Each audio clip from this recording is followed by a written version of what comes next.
Hey Joe, I recently heard about fluorine in my chemistry class. Is it true that it's a non-metal used in toothpaste? And I learned a little bit about it, but can we go over it? Sure. Fluorine is one of the 118 elements in the periodic table. It's also a halogen, which means it's in group 17. That means it's highly reactive. Exactly. Halogens are one of the most reactive types of elements on the periodic table. This means that fluorine is extremely reactive because it only needs one electron to become stable, whereas another electron, like nitrogen, might need 3 more electrons to become stable. Right, fluorine has an atomic number of 9 because the periodic table, an element has the same number of protons and electrons. We know that it is 9 as well.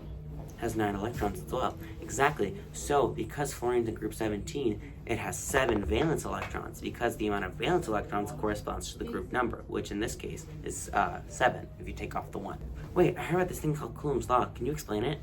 Yeah, sure. Coulomb's law is the law that states that the distance between the nucleus and the valence electrons is smaller than the force an atom has. For example, comparing fluorine and chlorine, fluorine has more force because chlorine is a period below fluorine, because meaning that valence electrons in chlorine are a shell farther away from the nucleus as opposed to fluorine. However, when the atoms are in the same period, the more valence electrons there are, the more force there is. For example, when comparing fluorine and beryllium in terms of force, because fluorine has more valence electrons than beryllium, 2 versus 7, this means that fluorine will have more force.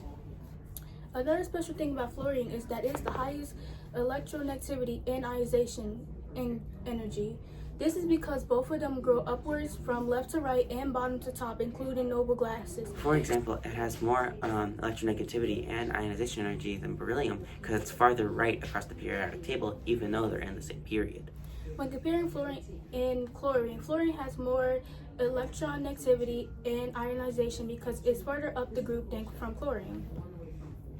In terms of reactivity, it's the hardest to take electrons away from and has the easiest time attracting electrons, meaning it reacts really easily. Fluorine is so reactive it can bond with a number of different elements by taking one electron away from them. For example, it can bond with potassium, which has 1 valence electron. They both become stable in the ion Kf or potassium fluoride. It can also bond with calcium, which has 2 valence electrons. When 2 fluorine atoms take them, it becomes the ion calcium fluoride, or CaF2. Wait, so fluorine is reactive. How does it react with other bodies?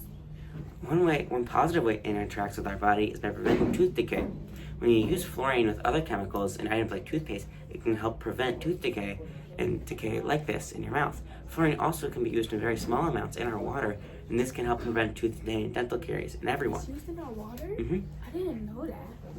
However, when fluorine bonds ionly with potassium and sodium, this effect can spread throughout our body through pathways and affect our genes. These alterations in your body can lead to adverse health effects, especially in children, such as stunting children developmentally, especially in terms of intelligence. It can also lead to an increased risk of cancer and other harmful diseases. Cancer? Mm-hmm. If you have too much. Oh, wow.